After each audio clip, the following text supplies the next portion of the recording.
Hi, everybody. Thanks so much for joining me and watching whenever you're joining us. And my guest today is Hally Aarhus, and I'm going to read her bio here. But first, I'm going to tell you how I met Hally. I was going to a metaphysical fair in a large building, and I was just walking by, and she had a booth, but she didn't have anyone at it for that second that I was walking by. But her card was interesting. Her business is called Indigo Moon, and she had some crystals there and something else that caught my eye. I don't remember what it was. So I sat down because I was working on a project for a big crystal grid in my garden.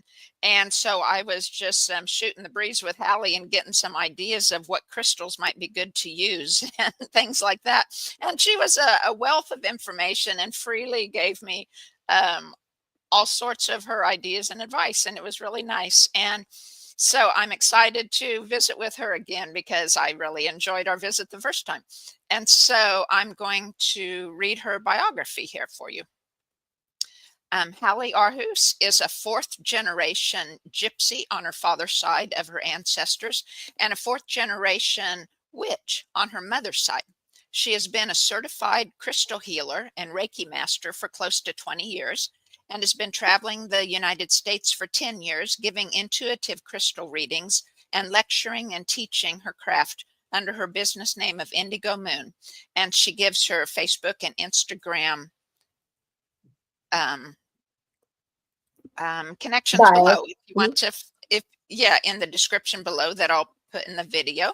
And so Hally, I guess the question I ask everybody is, so how did you tell us your story of how you got into doing the work you do? And I was assuming that you got into it real easy because you had generations on either side, and so it was kind of a given and it was kind of automatic to go into for you. But that's not the case, you said.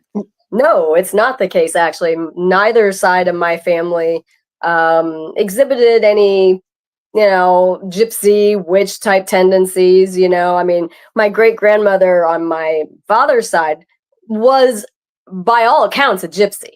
I mean, she looked like a gypsy, she acted like a gypsy, but she didn't influence you in that way. She was just a very quiet, meek woman who, when she entered the room, you knew she entered the room. But she had all kinds of interesting stories. I mean, she traveled from San Diego, where she met her first husband, and he left her and with a baby, and so she traveled across the country and settled here and married her second husband. But she was very independent. And then my mother's side is very witch. I mean, my great grandmother was a kitchen witch, is what you would call her. A fabulous cook, and was able to go out in the garden and plant herbs and different things like that. But it's not like they took me under their wing and told me any of these things. The closest that I ever got to influence was my great aunt, who traveled all over the United States, and she would bring me back stone specimens. And she would give them to me, and they would talk to me. And I remember sitting in my room with all these specimens around, and I would talk to them and hold them. And I didn't know about meditation back then, but meditated with them. But it wasn't until I was 33 when I had my first son, and he was very sick and Western medicine couldn't help me, that I turned to the metaphysical world for help. And that's where I became a crystal healer and a Reiki master, because I needed to be able to help my son. And after I was able to get him into a better place, I went back to the crystals and I said, okay, what do I do with you now? Because there's clearly something to this. And I had studied the metaphysical world almost my entire life. I was an avid reader. And so it's not that I knew nothing of this world, but I never thought that I would be a psychic. I never thought that I would be a Reiki master or a crystal healer. That just wasn't my life. And so I sat down for 5 years, and Spirit and I came up with the system that I use for my readings, and the rest is history. Well, very nice. but that brought up a question to me. So when you decided then to explain in your biography or to tell people that you have generations of gypsies and generations of witches, what did your parents and grandparents then think of you using those terms about them, or did they know? My mom knows, because I told her. My dad is very much a non-believer, and our agreement is we don't talk about it. That Yeah, sounds like most of my family. Yep. right. Okay. I Anytime we go mean, there, seal the lips. seal the lips, throw away the key because he doesn't want to hear about it. I mean, he's glad that I'm doing something that I love to do, and Right. by all accounts, he says that I'm good at it. But that's as far as it goes. When he's out of the room, my mom and I talk freely. My mom's always been very open to the metaphysical world and the ghost world, the paranormal world, but only when my dad's out of the room. So, again, this is something that I had to piece together from some stories that I heard later on about these different people. I only knew my great grandparents. I didn't know anybody beyond that, but from stories that I got from my mom and my dad and their parents, I was able to figure out how far back this goes.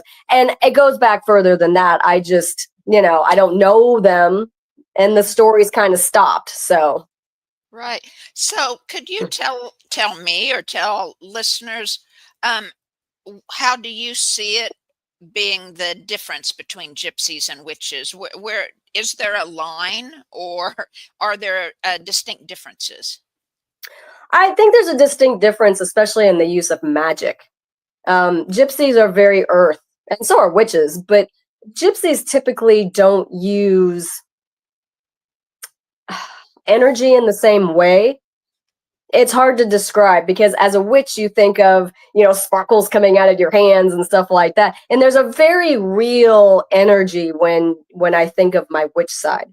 My gypsy side is more intellectual, more knowledgeable as far as being able to, the big thing that I would say for me, the difference is the gypsy in me is the writer, Okay. where the witch in me is the magical side. It's the crystal side. It's that side that can do divination and those kinds of things. Not that I can't do divination on the gypsy side. It's just that's where I draw my information from. Okay. And what do you write? I didn't know you wrote. So yeah, I've written several things. I'm actually working on a crystal encyclopedia book. It's actually a medical book. Um, Nice. I've written my own set of oracle cards. I am working on a twin flame book. I've got a bunch of different projects in the works. I am in the process of writing about a half a dozen children's books. Now they have nothing to do with the metaphysical world, but I find that fun, and I work in a library, so Well, very cool. Um, yeah, awesome. I think that's totally great. So, do you sell then you're working on the crystal book you said, but your oracle cards, do you sell I, them? I do sell them. I only sell them at fairs, so you have to come to the fairs and buy a set. Hmm. I don't sell them online or anything like that. So Hmm. I hope to at some point, but I would have to go through a different printer, and Hmm. I wanted to stay within the United States, and so I found a printer in Florida. But I got to be honest, it takes a long time for them to get printed, and so I don't Wow. sell them online because of that. So it's Hmm. only when I have them that they're available. Okay. Hmm. Hmm. Now, So, people can always call me or text me and ask me for them. And if I okay. have them available, I do actually have some available at the moment. And I can mail them out, but typically I only sell them when I'm at fairs. Hmm. Hmm. Well, great. So, when did you start? You said at 33. Um, so what was like the order or the progression then as you were um looking into things or starting to do what you do? Well, I say 33. When I was in my 20s, I was actually a correctional agent. Worked for a correctional institution, male institution here in Omaha. And while I was there, I also worked for a haunted house, and I was the bodyguard to a psychic. And she actually Wow. was the one who taught me how to read cards and showed me that I had a gift. And so it was funny when she was gone, she got sick. You know, she was an older woman, and she got sick, and the the place didn't have anybody else to read cards, and so they made me take her spot for the weekend. And Hmm. I had never read cards before in my life. I had just been a bodyguard to her, and kind of playing around and this and that with her. And as I was reading people, they would say, "Well, how did you know that?" Or, "Yes, this and this is going to happen, but how did you know?" And so it dawned on me that there might be something to this.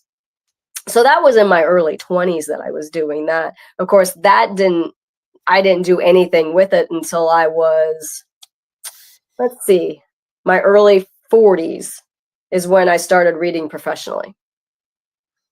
So there's a long time. There was a 20-year period that, I was certified crystal healer and Reiki master, but there was still like 10 years before I did anything professionally with it. Okay. So, what's your favorite crystal? Do you have one that's your favorite? Uh, that's a hard one because I literally love them all. Um, I will say one of my favorite because it's so people just poo-hoo this one all the time in the gemstone world, and that is peridot. Hmm. And peridot is one of the most beautiful green gemstones that you can find, Ah, and it comes up with diamonds, and it's the only gemstone that comes up with the diamonds through the kimberlite pipes. So near volcanoes, where the lava comes out, next to the lava pipes are kimberlite pipes, and hmm. that's where diamonds and peridot are pushed up. Interesting. Yeah. So, Yeah, is it clear or is it more of a opaque or it can solid? be both actually. So a non-gem quality is very opaque and cannot be seen through, but a beautiful, clear green, peridot is one of the most beautiful stones that you can find. Ah, Now in the jewelry stores, they don't present very well. They usually buy a lower grade. They're still clear, but they're a lower grade, ugly kind of greenish brown, and that's not a true peridot. I mean, it is a true peridot, but it's not one of the most beautiful ones.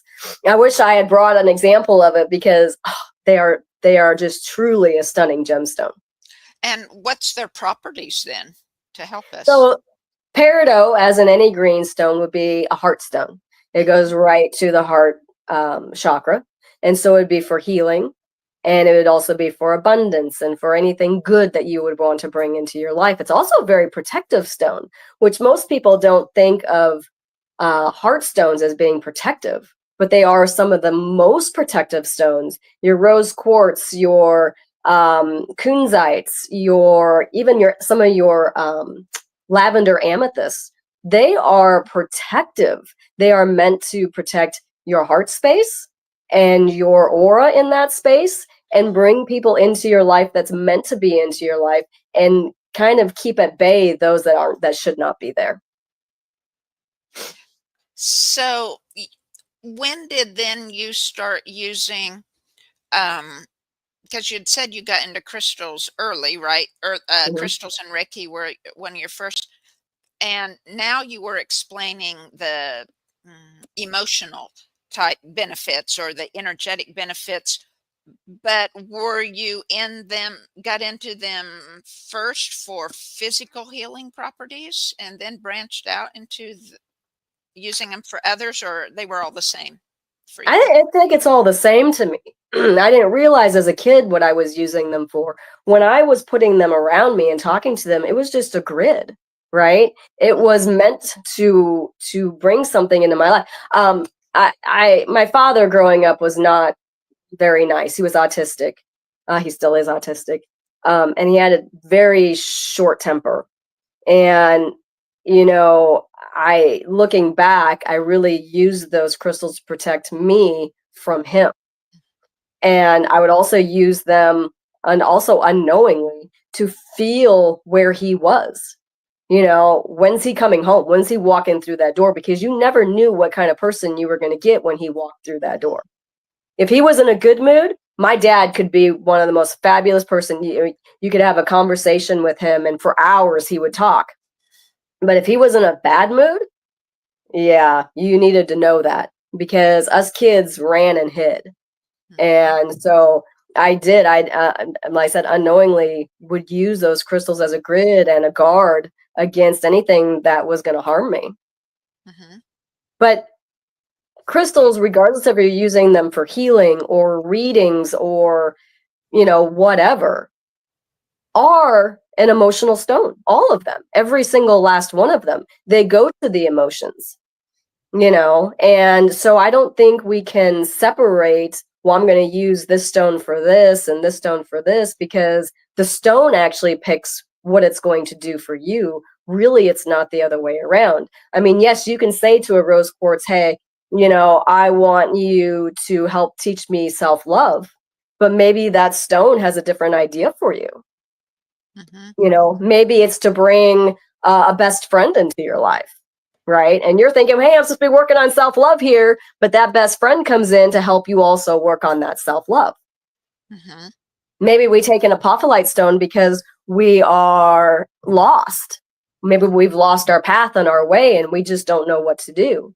And so you ask that apophyllite stone for a path, but it has to teach you where you're at right this minute, to appreciate where you are right this minute, because no matter where you are, you're right where you're supposed to be. And so that apophyllite stone comes into your life to teach you that first, and then it will help you with the other things that you need. So yeah.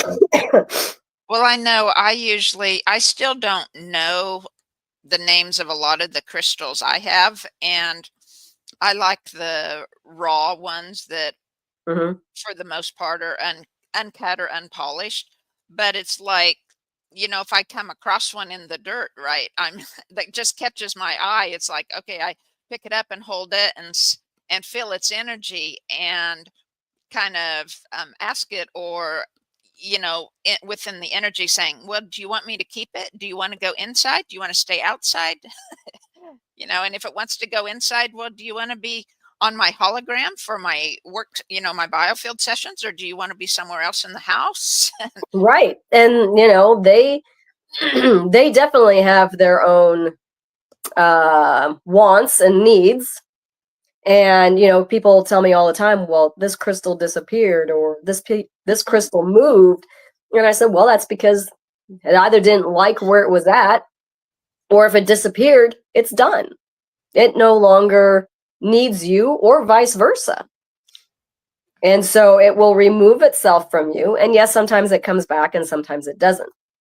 I do this little experiment in one of my classes. I teach a Crystal 101 class, and one of the things that we have to find in the class is your grounding stone. And it is the stone that will plant you on earth. It is the stone that will bring you back if you tend to wander off, or daydream a lot, or not be able to focus. And what I do is I set up about 24 bags of different grounding stones and ask people to come up to the table and pick up each one. And the one that feels the best to them is their grounding stone. And, you know, 99% of the time, people do not get the one stone that most people will tell you is a grounding stone, which is black tourmaline. The number one stone chosen is a simple river rock. Interesting. Mm-hmm. Why do you think that's so? You know, it just feels good to people. It's that water element. It's that very nice, soothing water, but it also has the earth attached to it. And so I think the combination of that particular rock just draws in most people. And remember, this is a blind experiment, so they don't know what's in the bags. Mm-hmm. And so, like I said, 75% of the people will actually choose the river rock. And then there's like, I had all kinds. There's tiger's eye in there. There's amber. There's agate. I mean, I have, like I said, 24 different stones. And the least one chosen is black tourmaline. And it's just a really, really fun experiment because people cannot believe that they wouldn't choose black tourmaline. Yeah. Interesting. Yes. So on black tourmaline, I don't have one of those, but I have a blue tourmaline. What's the difference between black and blue in their energies? Well, being a tourmaline, not much as far as like the protective issue, but the blue would have that healing power to it. It's got the blue element, so it would be healing, and it would work for you, it would work on your subtle field, which I have to think about this, is like 3 or 4 auras out. And so it actually goes really far out and starts working from that in. But that would be for you. It wouldn't work on everybody like that. It would also bring in an indigo color, which is neither blue nor purple. Right? It's kind of that combination of the both for you. And so you'd be working on a higher power through your crown, also through the throat, for communication, which is something that you would need doing what it is that you do. Interesting. Yeah. Well, very good. It wanted to be placed at the root. I could see that. Our communication comes from the root chakra. It actually doesn't come from the throat. It comes from the root because that's where all the creativity comes from. And so people don't understand that if they lose their creativity, they need to work on the root chakra. And so, like for communication, they can put a blue stone on the root chakra. It doesn't have to be red or brown. People just have to use the intuition for stones and let the stone guide them, not necessarily, like I said, the other way around. Yeah, yeah.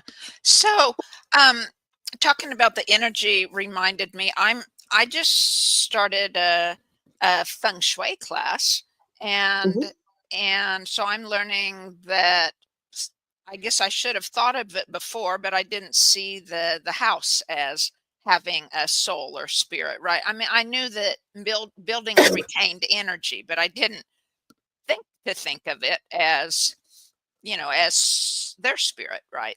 And so since I've learned that, then I've been communicating with my house, right? So, do you communicate to your house, or like I see a horse above you in the picture, do you talk with animals? I do. I work sometimes at a farmer's market, and I have a lot of people bringing me their animals at the farmer's market. That's actually how I started doing this. Was working at the farmer's market and doing readings and talking to animals and stuff like that. I grew up on a farm. I had an adoptive grandfather who lived down the street. He was an old South Dakotan cowboy who was raised on the reservation, the Lakotan reservation. And so I learned how to talk to animals at a very young age. He had a horse named Old Blue, and Old Blue was a Welsh pony. And everybody got indoctrinated on Old Blue. And you had to get on her, and she would dump you off the first time you rode her. And if you got back on her, you were golden. If you didn't, you were never able to ride her again. Oh, wow. And she would tell you when you got on, I'm going to throw you off. And she would throw you off, and then she'd come over and she'd, whinny at you, telling you to get back on. And it didn't matter how hurt or how much wind you didn't have, you better get back on. So, but that picture actually came from my grandpa Jensen. Okay. And it's traveled with me forever since. He gave it to me when I was like 8, 9 years old. So it's always hanging somewhere close. Oh, very neat. Um, gosh, this was a it just I don't know if there's a connection. There must be, but the only real connection I have with the horse is that my grandfather was a farmer rancher also, and he had a ranch hand that worked for him, and I was a little baby, Hmm. and he came up to my mom and he was drunk, but he gave my mom 6 silver eagles, Oh um, and said you should that she should have named me Star after the horse yeah. Oh. or something. And so I don't know. Anyway, that just No. popped to my mind, and that uh, if there's a connection between abundance and horses, or money and horses. The horse is, I don't know, for me, the horse has just always been strength and resilience. You know, my mom and dad called me the bobber. And because no matter how many times I get knocked down or pushed underwater, I will come right back up. And the same way with a horse, you can't keep a good horse down. You know, I mean, I remember the horses getting sick, or they would hurt a hoof or something. You can't keep them down. They're always standing, right? If you have a horse that's laying down, they're pretty much gone. Mhm. And if they can get back up, they can keep going. And so that's what the horse represents to me. Oh, very good. Yeah, very neat. But back S- to your house, yeah. there's two things in a house. Yes, the house has its own um, personality, its own soul. It can be from the person who built the house. I know in my case, um, the house that I live in was also built by a gentleman who built one, two, three. There were originally 6 houses. Now some of them are torn down. There's still one, two, 3 houses that are left. So out of 6, there are 3 that are left. And the soul of the man who built this house is very much here. But I also have a ghost. And it is from the original homestead that was here that burned down. It was a cabin, and the old man and the old woman and their grandson all perished in that fire. Mm. And they still live in my house. And so, for me, there's always more than one thing that happens in a house. And so, for you and me to talk to a house, yes, I do talk to my house, but I also have a protective ghost that I leave in charge when I leave. So if I leave, I say, Right. okay, take care of the kids. And by the way, don't burn down my house, because he loves to start fires. He does. He loves to start fires. And so I have to remind him, you cannot start fires. Wow. He tried to burn down the house this summer. So, Wow. Have you asked him to leave, or are you comfortable? Are you because he wants to be there, you want him to have what he needs, or well, I grew up in this house. So I've lived here for 50 years of my life. And I've known nothing but him Mm. and his family. And so we see no reason for him to leave. Right. Even with the little pyromaniac that he is, like I said, we just have to remind him every now and again, you can't do this. Right. You kind of need to stay living in the house. So Wow. Huh. Well, that's interesting. So I was wondering, um, you said you'd heard stories, from either side of your family things. Could you share a story from either side? well, The I shared a gypsy little side. bit about, like my great grandmother living in San Diego. Um, and I know from stories that, this would have been late 1800s for her, because I mean, my grandparents were old. Um, but she was 99, and I was trying to think when she died. Um, I think she died in early 90s, late 80s. So it would have been late 1800s that she was a young woman, and she traveled all over. She left home when she was very young. And how does a young woman like that just up and leave and meet this man who was a notorious gambler? He wasn't very good at it, but he was a notorious gambler. And he would move into a section, and he would gamble and he would lose, and then he would have to leave. And that's where he left my great grandmother. He got into trouble and he decided to leave in the middle of the night and not tell her, and he was never seen again. Oh, wow. Yeah. And so she was in some little podunk town all by herself, pregnant, and decided to come to the Midwest and settle. Mm-hmm. And, that's her. And like I said, I've touched on that before. I know from my mom's side that they moved. They actually, we're not sure exactly who came over, but somebody came over from Poland and came across the country and settled also in the Midwest. But again, just fierce people, and were able just to get up and go and survive. So, but I know from my grandmother, especially, she believed in fae. She believed in magic, and she was always talking about magical creatures, the fairies and unicorns, and she had a great love for them, romance novels. And she would tell stories of being a little kid and seeing fairies and playing with them in the fields. And I thought that was pretty cool, Have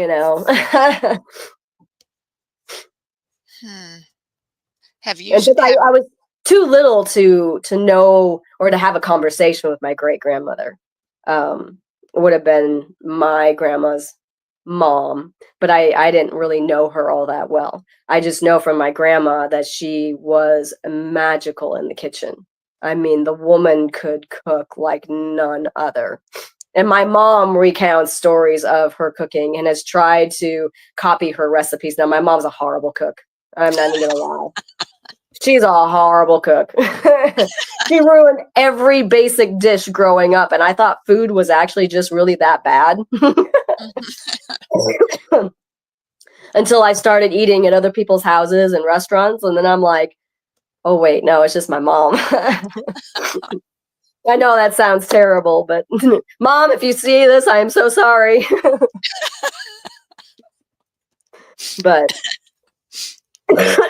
she could take two ingredients and make something great.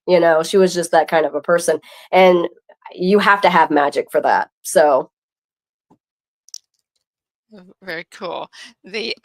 So you'd said now, like you don't like see clients or do things like out of your home or out of an office or something, but you travel weekends or to the different fairs. Do you think that's part of the gypsy or witch in you coming out and liking that part of it? very much the gypsy. When I had my kids, I felt very trapped. I called it the parent prison, because I couldn't go anywhere. My ex pretty much abandoned me and the kids. He, I don't want to say he's not a good father. He is a good dad, but he just can't be there, could not be there on a day-to-day basis. My oldest son is autistic, and he couldn't deal with that. And so his dad and mom also were very, very sick. And so when we got married, we agreed that he would live with them and help them until they didn't need help anymore. And he just never came back. So we ended up, separating. We're actually still married because of the kids, but I don't know what to say about that. But when I don't want to knock him too bad because he's not a bad person. We're really good friends. He just can't be here. But when I had the kids and I started feeling more and more trapped, I looked at the travel as an opportunity to get away. It was my little escape on the weekends to just be myself and be more than just a mom in the house all the time because I didn't work. And that's what it became, was kind of an escape.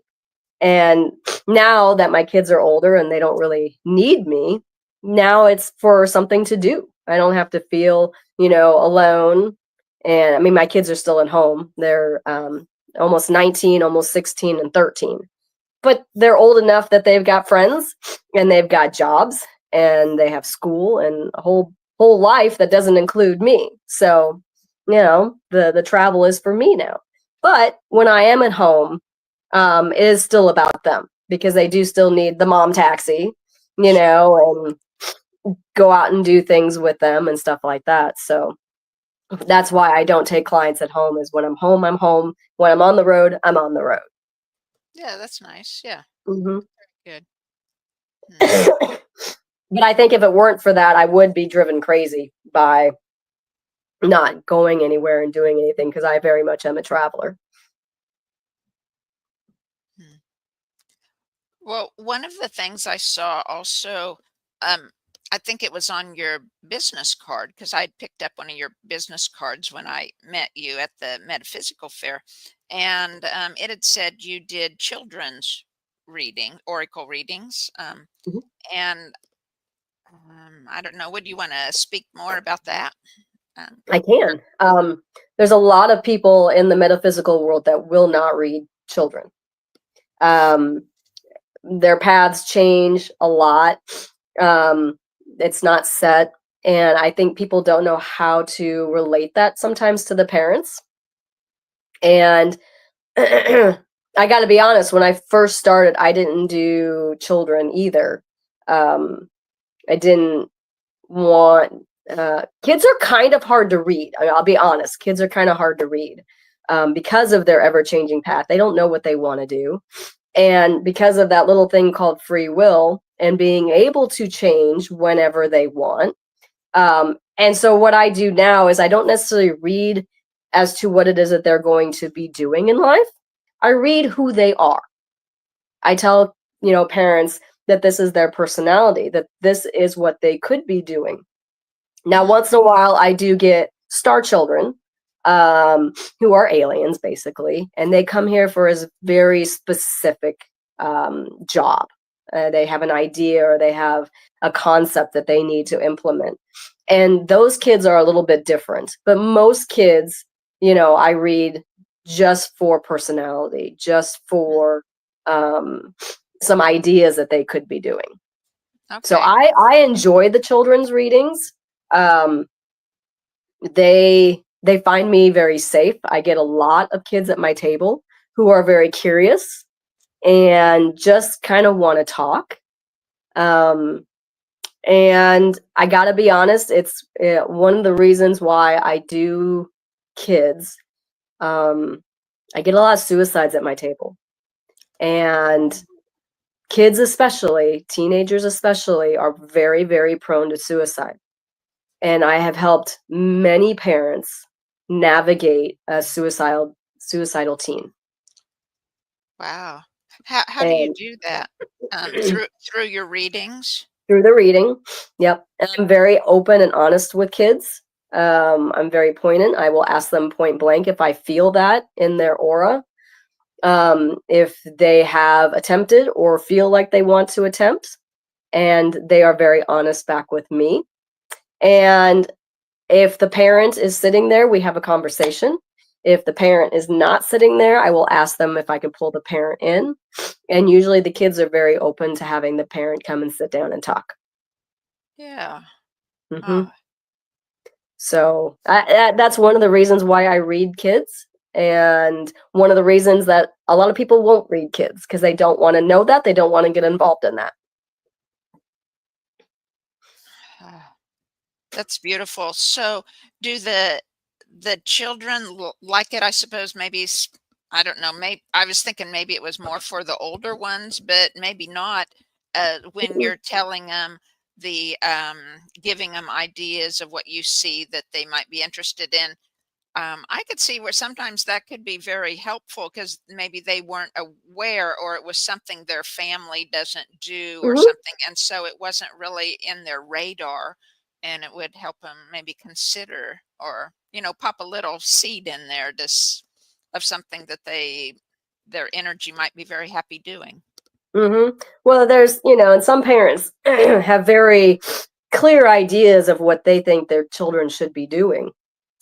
And these and Yeah. these kids are like, "No, I don't wanna do that," and so kind of it's also for the parents, it's like, maybe if, think about it, they could do this, and so, no, kids are fun. Kids are a lot of fun, even with some of the hard things that come along, the I won't give up doing the kids readings.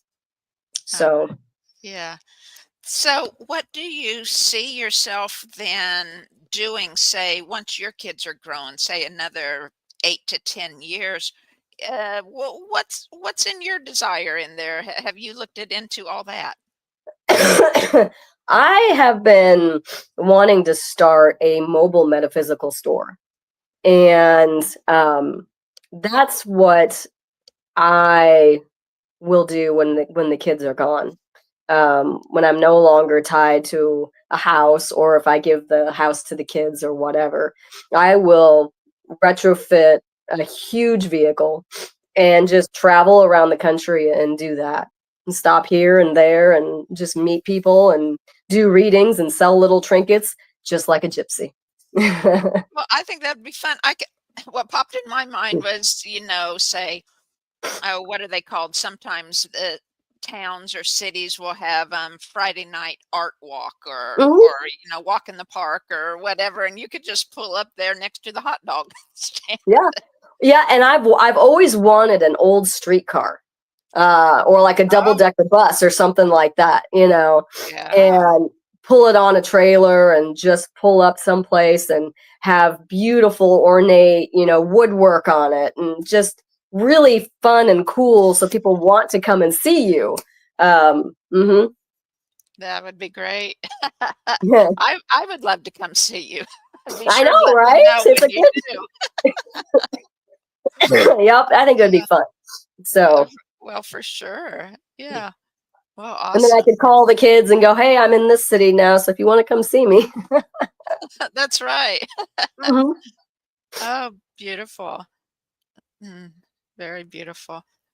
So I guess I wanted to go back to your ancestors. So, um, what do you think? Like, have you, in meditation or through readings for yourself or whatever, have you seen um, lives that they lived? Have you, come across, things that you felt some of their experiences, or kind of, a different connection other than just hearing stories of an ancestor? I gotta be honest, no. I have, through spontaneous meditation, found some of my own lives, um, but not my not my family, no.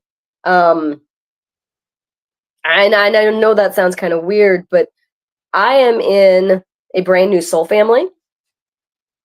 So when I say fourth generation, that is human, right?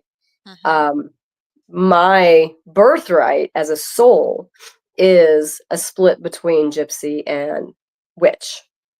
And Okay. depending on the life that I am living, I will choose. I'm a Gemini.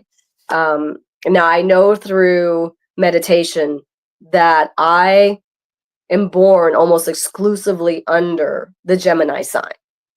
Hmm. I also have a guide, Joshua, who is my kind of literal twin. He's either my guide in every lifetime, or he comes in as my actual twin. And so that split between that gypsy and witch very much fits, my twin nature. And like I said, depending on the lifetime that I'm living, I will gear towards one or the other, either the gypsy or the witch. Now, I do draw from both in this lifetime, just because it's necessary. I need to be able to travel, and so I have that gypsy ability to be able to travel. But I also love the magic and the mystery of the witch. And so I do pull from that a lot as well. So in this lifetime, they kind of come in together. But I know in other lifetimes, I've pulled one or the other. It hasn't been from both of them. And I put myself in a family where I really didn't get introduced to either one of them. So I wasn't swayed by either one. I mean, yeah, my grandma talked about, the fae and the unicorns and all of that, but that didn't really sway me one way or another. I just thought they were cool stories.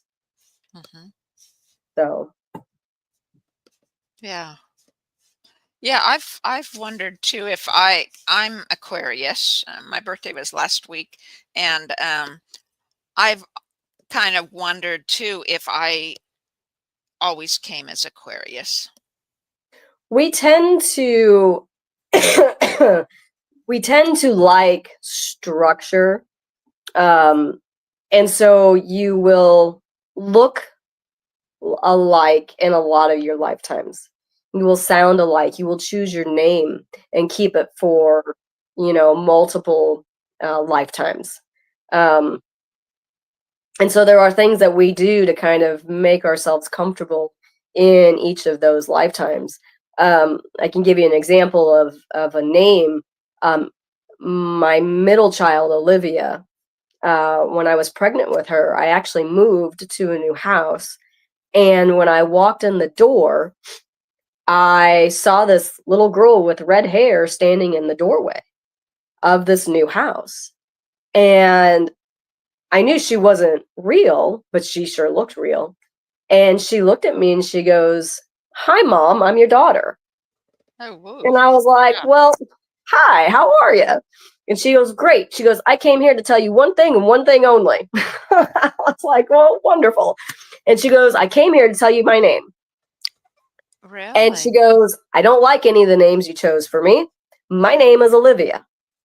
And I was like, "Okay, fine, I can do that. Is your middle name okay?" And she goes, "Yep, the middle name's okay. I just didn't like any of the first names you chose for me." Yeah. Now, she hates her name. Hates her name. And I tell her every day, "Olivia, you did choose this." And she goes, "No, I did not, Mom." She calls me a liar every time. And I'm like, "Olivia, why would that would be the last name that I would choose for you. So why would I choose a name that it's not that I don't like the name, but it was common, right? I mean, it's an old name, but it's too common. Everybody names their child Olivia." And she claims over and over and over she'd not choose that name. And of course, I can't prove it, but yeah. Right. Yeah. But we do that. We will come in and say, "I want to be named this." So. One experience I had asked to find to be shown a past life if there was one, right? And I was shown very clearly I was an Indian woman, but I was also her daughter, kind of at the same time, interchangeably in the vision.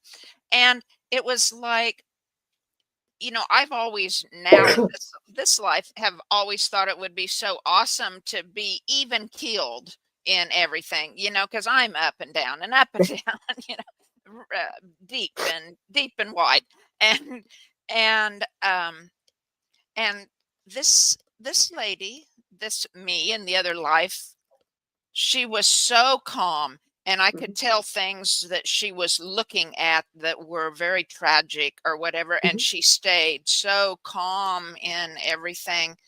And I kind of expected my reaction to be, "Oh, wow, that's so cool." But it wasn't. It was like, "Oh, I can't do that. I have to feel." So it's like I came to feel in this life, I guess. Oh, yeah. Well, I mean, depending on the lesson that you're working on, which if feeling was something that you needed to understand, right, you're going to put yourself in a body that will feel. You know, that particular body that you were in that lifetime obviously was not designed to feel, it was designed to do. Yeah. And if you were somebody who was supposed to do, right, you would have gotten paralyzed by the feelings. You know, so yeah, we all, you know, put ourselves in different scenarios to be able to do different things. It's like being able to play an instrument. I can play the violin in this lifetime, but in my last lifetime, was I able to? Probably not, right? Even though I have the internal ability to be able to do that, that particular body wasn't able to do that. In one of my past lifetimes that I spontaneously saw, I was a famous opera singer. Oh, Now, yeah. I can sing in this lifetime, but can I do opera? Nope, can't. So, you know, we give ourselves different things in different lifetimes to learn those different lessons. And if I had been a famous opera singer, I wouldn't be doing what I do now. So I just think past lives are fascinating. And that's part of my business too, is I do past lifetimes with people and show them what it is that they were learning from that lifetime and bringing it home here. Because no matter how many lifetimes we live, we're still kind of funneling everything down and learning something from it. But you could have a lifetime 100 lifetimes back, and that particular lesson is very important to what it is that you are trying to figure out today, even though you have 100 lifetimes separating it. Right. Yes, I've been clearing more recently. I was doing it for trauma I experienced in as a child in this lifetime. But what I found that was every bit as much stuck energy in me as my trauma or other ancestral things I've carried is something that connected me to past lives. It was the fear, a fear that I would never get what I wanted, or that never be able to materialize, you know, that dream or whatever. And that it always carried with me, I guess, from back then, because they were never able to get that, or they had that belief, right? But thankfully, it's gone. Yeah. So I think I better let you go. Maybe your voice, I know, is given out a little bit, and I don't want to Yeah, push the you more too I hard. talk, the more it does give out. So, But thank you, Hallie, so very much. Is there one um, guidance or one thought that you'd like to share to leave people with? oh gosh. You know, the one thing that I always tell people is don't be afraid of meditation. Don't be afraid of what they show you. Um, you know, or if you have something that you want to see, ask for it. And it may take some time and practice, but they will eventually show you. So, and if they have questions, then come see me. There, there you go. And you're found now until you're able to travel wherever you want with your old streetcar. Um, That's right, right. That's right. right now you're mainly in the Midwest, right? Yeah, When so I you normally, right now, mainly it is Nebraska, Iowa, Missouri, Kansas, Oklahoma, and Arkansas. Like next weekend, I'll be in Tulsa, Oklahoma. Okay. And Yeah. so everybody, whenever you head to a metaphysical fair in the Midwest area, the state she named, look for Indigo Moon. And if they go to my Facebook page, my personal page, I always list where I'm going to be. Unfortunately, I don't keep up with my business page all that much. That's probably part of being a gypsy and just not being able to do that. No, But they, I would say it's Facebook, just because it's kind of a pathetic avenue in some ways. In some ways, it's really cool to connect with people. In other ways, there's very pathetic things about it. So you're just choosing yeah, which you want that to experience. well, and I forget to switch back and forth from my Indigo Moon page to my personal page. So but they all do end up on my personal page, and you can see where I'm at. And if you want to come visit me, come visit. All right, very good. Hally, thank you so much. We're going to leave there tonight. And Okay. thank you, everyone. Thank you for watching, and we'll talk to you later. Catch you next week. Bye.